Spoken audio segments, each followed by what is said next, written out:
Hello everyone, how are you all? Today we are going to start chapter number 2 of your political science book, that is Rights in the Indian Constitution.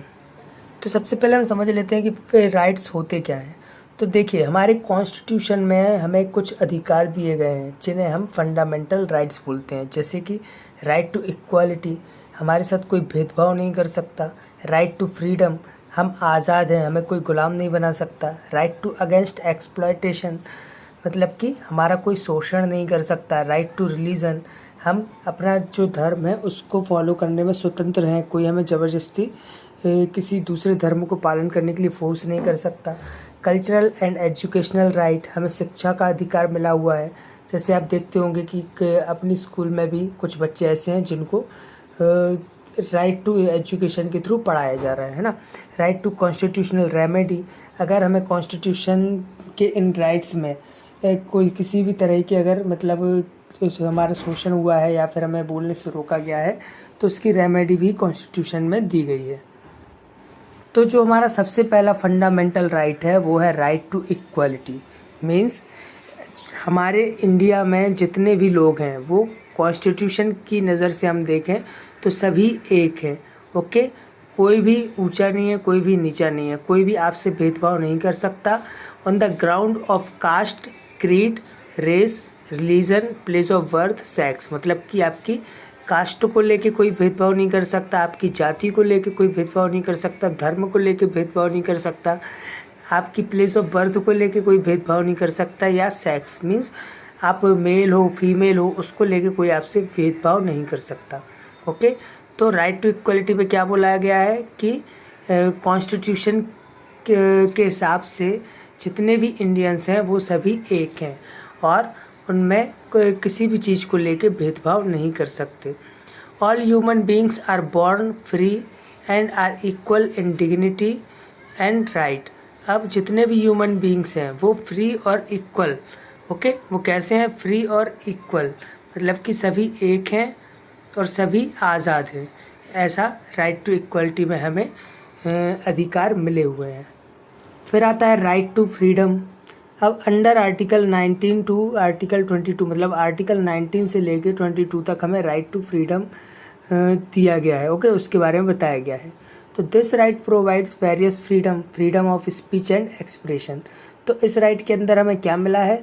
Freedom of speech, मतलब बोलने की स्वतंत्रता, and expression, मतलब कि और अपने खुद को एक्सप्रेस करने की व्यवस्था। जैसे आप देखते हो कि कोई आंदोलन कर रहा है ना, कोई धरना दे रहा है, तो ये उस अपने आप को एक्सप्रेस कर रहा है। ओके, तो ये कहलाता है राइट फ्रीडम ऑफ एक्सप्रेशन। तो इसके अंदर हमें दो फ्रीडम मिली हैं, फ्रीडम ऑफ स्पीच और freedom of expression. Freedom to form association और यूनियन, अब ये फ्रीडम भी दी गई है कि हम कोई भी यूनियन या कोई भी एसोसिएशन जो है वो फॉर्म कर सकते हैं। जैसे अभी आपने देखा होगा कि पॉलिटिकल पार्टी है कांग्रेस, बीजेपी, तो हम अपनी पार्टी भी फॉर्म कर सकते हैं, हम फ्री हैं इसके लिए। Freedom to move freely throughout the territory of India, India में कहीं भी हम फ्रीली आ जा सकते हैं, कोई कहीं हमें वीज़ा नहीं चाहिए, किसी की परमिशन नहीं चाहिए। ओके, इंडिया में हम कहीं भी आज़ादी से घूम सकते हैं। Freedom to reside and settle in any territory of India, India की किसी भी टेरिटरी में हम रह सकते हैं, अपना घर बना सकते हैं, वहाँ बिजनेस कर सकते हैं, अपना प्रोफेशन प्रैक्टिस कर सकते हैं। ओके, तो ये है राइट टू फ्रीडम कि हम भारत में आज़ाद हैं इन सब चीज़ों के लिए, बोलने के लिए, अपने आप को एक्सप्रेस करने के लिए, कोई भी पार्टी कोई भी एसोसिएशन हम बना सकते हैं, उसके लिए हमें फ्रीडम है। इंडिया में कहीं भी घूम सकते हैं, कहीं भी रह सकते हैं, ये हमें कॉन्स्टिट्यूशन में अधिकार मिला हुआ है। नाउ राइट अगेंस्ट एक्सप्लॉयटेशन, अब जो शोषण किया जाता है लोगों का, ठीक है, काम देने के नाम पे, उसको लेके ये जो राइट है वो बनाया गया है। 23 और 24 आर्टिकल में इसको बताया गया है। तो these right aim at protecting citizen from environmental, domestic and work hazards. अब जो एनवायरमेंटल, डोमेस्टिक या वर्क को लेके, ठीक है, जितने भी मतलब चीज़ें हैं उनके लिए प्रोविज़न बनाया गया है।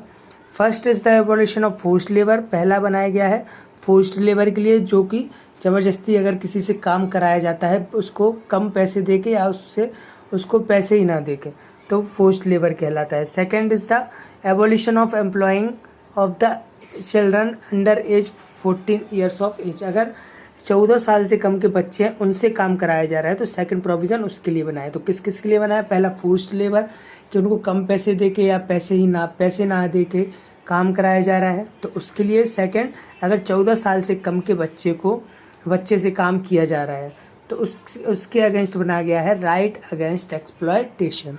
Okay, now we see right to freedom of religion. अब रिलीजन का फ्रीडम दिया गया है आर्टिकल 25 से लेकर आर्टिकल 28 में। Okay, it support the freedom of an individual, ये किसी भी इंडिविजुअल के फ्रीडम को सपोर्ट करता है। Okay, group that every citizen has the right to practise and promote their religion peacefully. Bharat का कोई भी नागरिक अपने रिलीजन की प्रैक्टिस कर सकता है। मतलब अगर आप हिंदू हो तो आप पूजा करिए, आरती करिए, आप पे कोई रोक नहीं है, आप फ्री हैं। अगर आप मुस्लिम हैं तो आप नमाज़ पढ़िए। ओके, आप पे कोई बंदिश नहीं है, आप फ्री हो इसके लिए। और साथ में आप अपने जो रिलीजन है उसको प्रमोट भी कर सकते हो। मतलब कि जैसे आपने देखा होगा कि जो संत हैं वो अपनी स्पीचेस देते हैं, जो मौलानाज हैं वो अपनी स्पीच देते हैं, तो वो अपने रिलीजन को प्रमोट करें, तो उसकी फ्रीडम भी दी गई है कॉन्स्टिट्यूशन के अंदर। Okay, the concept is generally recognised also to include freedom to change religion और not to follow any religion. अब इसमें ये भी बताया गया है कि जो कोई भी अपनी इच्छा से एक रिलीजन से दूसरे रिलीजन में जा सकता है। ओके, इस पर भी कोई रोक नहीं लगाई गई है। अगर आप मुस्लिम हैं तो हिंदू बन सकते हैं, हिंदू हैं तो मुस्लिम बन सकते हैं, या फिर कोई और रिलीजन आप जाना चाहते हैं अपनी इच्छा से तो जा सकते हैं। इस पर भी कोई रोक नहीं है। ओके, आप आज़ाद हैं इस सब के लिए। अगर आप किसी रिलीजन को फॉलो नहीं करना चाहते तो ये भी आपके लिए फ्रीडम दी गई है, आप चाहें तो किसी रिलीजन को फॉलो ना करें। तो ये मतलब कोई जोर ज़बरदस्ती नहीं है आपके लिए कि आप पर्टिकुलर किसी रिलीजन के लिए फोर्स्ड हो। आपको पूरी फ्रीडम दी गई है कि आप अगर हिंदू हैं तो हिंदू बने रहें, मुसलमान हैं तो मुसलमान बने रहें, अगर कन्वर्ट करना है तो कन्वर्ट हो जाएं, अगर किसी धर्म को फॉलो नहीं करना तो कोई धर्म को फॉलो ना करें। तो ये सारे फ्रीडम किस में दिए गए हैं हमें? Right to freedom of religion में। अब आता है कल्चरल एंड एजुकेशनल राइट। ये 29 एंड 30 आर्टिकल में दिया गया है। This rights allow every citizen of India to have a cultural education up to where that person want. अब इसके अनुसार जो पर्सन चाहता है उसके हिसाब से उसको वो कल्चर और एजुकेशन प्रोवाइड किया जाए। No citizen shall be denied admission into any educational institution on the basis of religion, race, caste, language और एनी ऑफ देम। अब इसमें बोला गया है कि कोई भी इंस्टीट्यूशन रिलीजन के बेस पे, रेस के बेस पे, कास्ट के बेस पे, लैंग्वेज के बेस पे या फिर कोई भी हो, उसके बेसिस पे किसी भी सिटीज़न का एडमिशन डिनाई नहीं कर सकता। ओके, जैसे कोई स्कूल है उसमें आप एडमिशन लेने जाते हो लेकिन वो आपको मना कर दें कि नहीं यहाँ केवल मुस्लिमों के एडमिशन होते, हिंदू के नहीं होते, तो ऐसा कोई स्कूल जो है वो गलत कर रहा है ना, वो कल्चरल एंड एजुकेशनल राइट के अगेंस्ट जा रहा है, तो उसके खिलाफ कार्रवाई होगी। ऐसी कोई कॉलेज है वो बोले कि हम मुस्लिमों के एडमिशन नहीं करते, सिर्फ इसमें हिंदू पढ़ेंगे, तो वो भी गलत है क्योंकि ये कल्चरल एंड एजुकेशनल राइट के अगेंस्ट है। तो कल्चरल एंड एजुकेशनल राइट यही बोलता है कि अगर कोई भी पर्सन चाहता है तो उसे कल्चरल और एजुकेशन प्रोवाइड कराया जाए। ओके, साथ में इसमें राइट टू एजुकेशन एक्ट भी लाया गया जिसमें सर्व शिक्षा अभियान अटल बिहारी वाजपेयी ने चलाया था कि जो बच्चे गरीब हैं, पढ़ नहीं पा रहे हैं, तो उनका पढ़ाई का खर्चा पूरा सरकार ही उठाती है। ओके, लास्ट में है राइट टू कॉन्स्टिट्यूशनल रेमेडी।